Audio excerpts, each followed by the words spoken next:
კი ქრისტიანული რელიგიები არსებობს, ეგრეთ წოდებული და სექტები, ყველა თანხმდებიან ერთ მთავარ მნიშვნელოვან დეტალზე, რომ სამყაროს უზენაეს ღმერთს, შემოქმედ ღმერთს, არაფრის სწავლა არ სჭირდება, ის ყოვლის მცოდნეა და მით უმეტეს არავისგან სწავლა არ სჭირდება.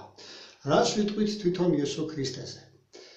ეხლა რაც არ უნდა გითხრან თქვენ გუშინ წინ გამოჩეკილმა სასულიერო პირებმა თუ გუშინ შემდგარმა მღვდლებმა, ან სხვა რელიგიურმა ლიდერებმა იესო ქრისტეს შესახებ, ჩემი მოწოდება იქნება, ნუ მიაქცევთ მათ ყურადღებას, უსმინეთ თვითონ პირადად იესო ქრისტეს. იესო ქრისტეზე კარგად ამას ვერაფერს ვერ გვეტყვის, თუ ვინ იყო იესო, ის ყოვლისმცოდნე იყო თუ პირიქით სწავლობდა ზეციერი მამისაგან, სანამ დედამიწაზე მოვიდოდა. ის პირველი ქმნილება იყო და ამისათვის მოისმინეთ აუცილებლად გასული ლექცია, შემოდით პირადში, სადაც ეს დეტალებიც აღწერეთ, თუ როგორი იყო იესოს წარმომავლობა. ახლა ზუსტად იესოს მოусმენთ, რას გვეუბნება ის. ამისათვის შევარჩიე იოანეს სახარება, თქვენს ბიბლიებში მოძებნეთ იოანეს სახარება, თუ ცალკე ახალი ართმან გაქვთ ეს რიგით მეოთხე სახარება.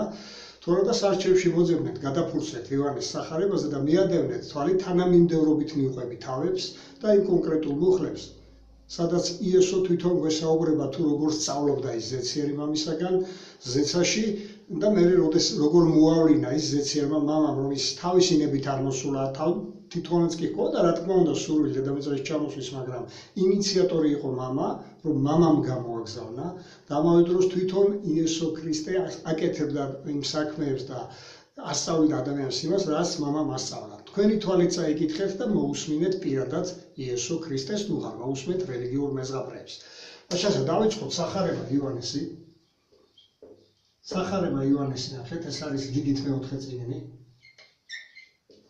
აქ პირველივე თავში საუბარია, რომ იესოს ერქვა სიტყვა. თუ რატო ერქვა სიტყვა, ერთ-ერთი მიზეზი ჩვენ გასულ ლექციაზეც ვისაუბრეთ, მაგრამ ამ შემთხვევაში მივაქციოთ ყურადღება, რომ სიტყვა იმიტომ ქვია, რომ ის არის წარმომადგენელი ღვთისა. და ეს ჩანს ამ პირველივე თავის, როგორც პირველ მუხლში, ასევე მე-14 მუხლში. მე-14 მუხლში საუბარია, რომ სიტყვა ხორცად იქცა და დამკვიდრდა ჩვენ შორის. ანუ იესო მოვიდა ადამიანად, თუმცა ის იყო ზეციერი ქმნილება, მას ერქვა სიტყვა, მაგრამ მოიტანა მან სწავლებები დედამიწაზე უზენაესი ღმერთისაგან. მე-18 მუხლიდან ვიგებთ ამას, რომ ღმერთი თვითონ უზენაესი არავის არ უხილავს, ხოლო მე-18 მუხლში საუბარია, რომ მისმა მხოლოდ შობილმა, ანუ შობილმა შექმნილმა, რომელიც ედოს არ არსებობდა, მისმა შობილმა ძემ გაგვიცხადა ღმერთზე ყველაფერი.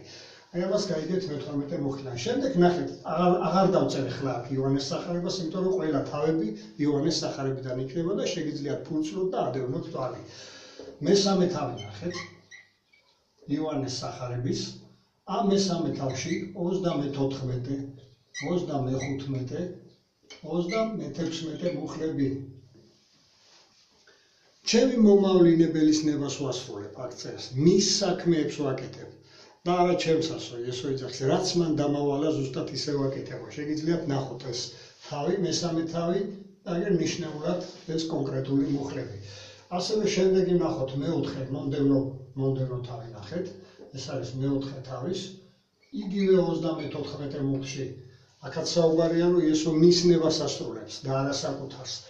და მოდი ასე გავაკეთოთ ახლა, აი აქ შემდგომი თავი არის მეხუთე თავის ნახეთ. მე-19, 24, 29, 36 მუხლები. აი ამ მუხლებშიც იესო იგივე სიმეორებს, რომ ის ადამიანებს გადმოსცემს ღმერთის ნებას და თავადაც ღმერთის ნებას ასრულებს. შემდეგი ნახოთ, აგერ მე-5 თავის მერე მე-6 თავი ნახოთ, მე-6 თავის 25 მუხლი, მე-6 თავის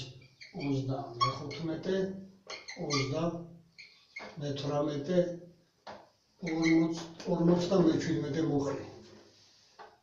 47 მუხლი. შემდეგ ერთი თავით შეგიძლიათ კიდევ გადაფუცროთ, ნახეთ მე-7 თავი.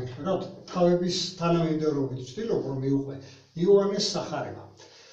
მე-7 თავი 16-დან 18-ის ჩათვლით. Აი ეს კონკრეტული მუხლები აქ იესო კვლავაც ხაზს უსვამს, რომ ის სწავლება, რასაც იესო გვასწავლეს, როგორც წარმომადგენელი, როგორც ღვთის სიტყვა გაგმოგცემს, მამის სწავლებას და არა საკუთარს. კვლავაც უსვამს აქ ხაზს.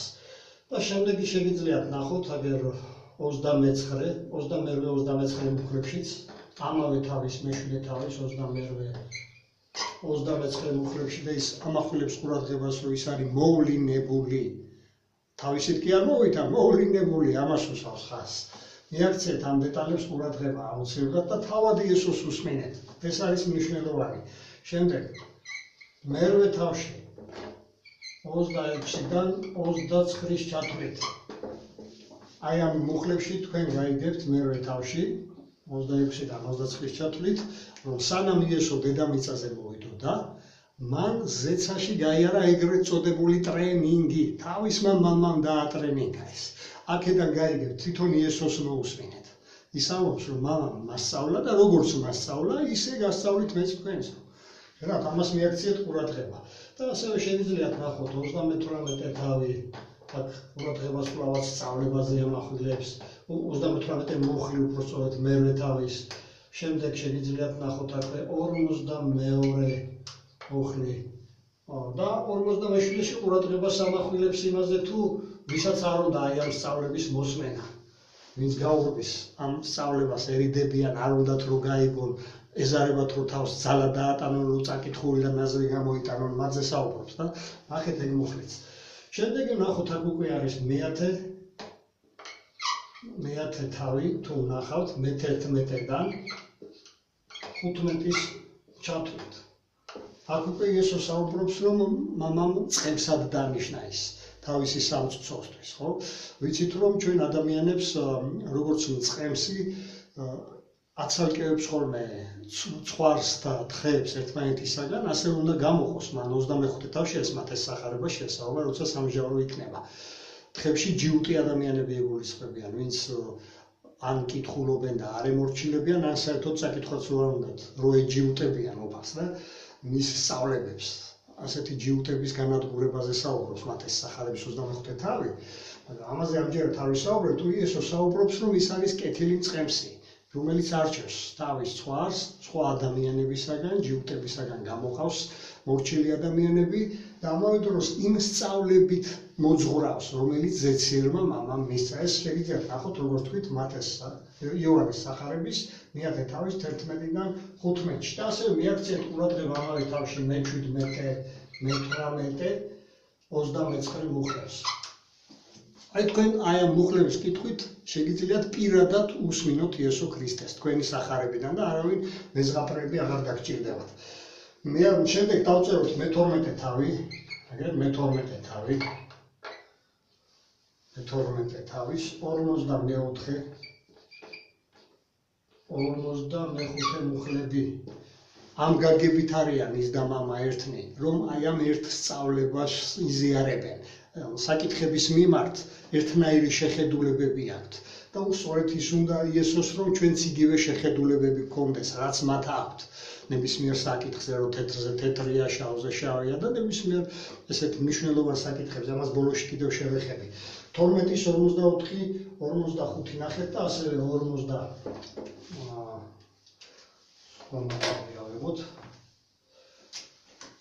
ასევე ნახეთ 49 და 50 მუხლები. შემდეგი იესო ამბობს, რომ ის არის გზა. რა გაგებით არის გზა და რატო ადარებს თავის თავს გზას. ჩვენ 64-ში შესასვლელი, ასე რომ ვთქვათ, დაგვაკარგინა სატანა ეშმაკმა, ხო, ჩახერგა ეს გზა. როცა რაღაცა ხდება ხოლმე თუნდაც ბუნებაში, ხო, ან წყალდიდობის შედეგად, ან სტიქიის შედეგად მოხდება ისე, რომ სადღაც მისასვლელი გზა ფუჭდება, ხიდი მაგალითად ჩაინგრევა ხოლმე, რას აკეთებენ ხოლმე ხელისუფლების წარმომადგენლები. შემოვლით გზას გააკეთებენ ხოლმე, რომ ადამიანები დაუახლოვდნენ A პუნქტიდან B პუნქტში, ხო? სწორედ ეს გააკეთა იესომ. ის არის შემოვლითი გზა.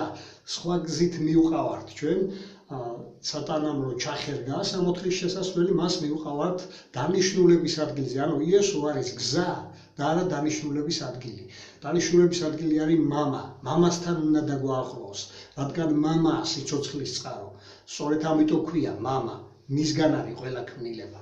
და სწორედ აქ ამაზე საუბრობს იესო, რომ ის არის გზა, აგერ დავწეროთ, ეს არის მე-17, თუ ნახავთ მე-14 თავის, მე-6 მუხლში ამახვილებს ამაზე ყურადღებას იესო, რომ ის არის გზა, შემდეგ შეგიძლიათ ნახოთ მე-17, მე-20, 21, 23, 22 მუხლები და ყურადღება მიექცეთ 31 მუხლს. რატო წერ აი ამასთან აი ესეთ ნიშანს, გულის ნიშანს. იესო ამბობს, რომ მე მიყვარს მამა მიყვარს მე და ის ცდილობს, რომ ჩვენ შეგვაყვაროს მამა. და რატო ებრძვიან ეს ეგრეთ წოდებული ქრისტიანული რელიგიები თუ სექტები მამას? ეს ძალიან მაინტერესებს ხოლმე. სულ მამასთან აქვთ ბრძოლა, არ უნდათ მამის გაგება.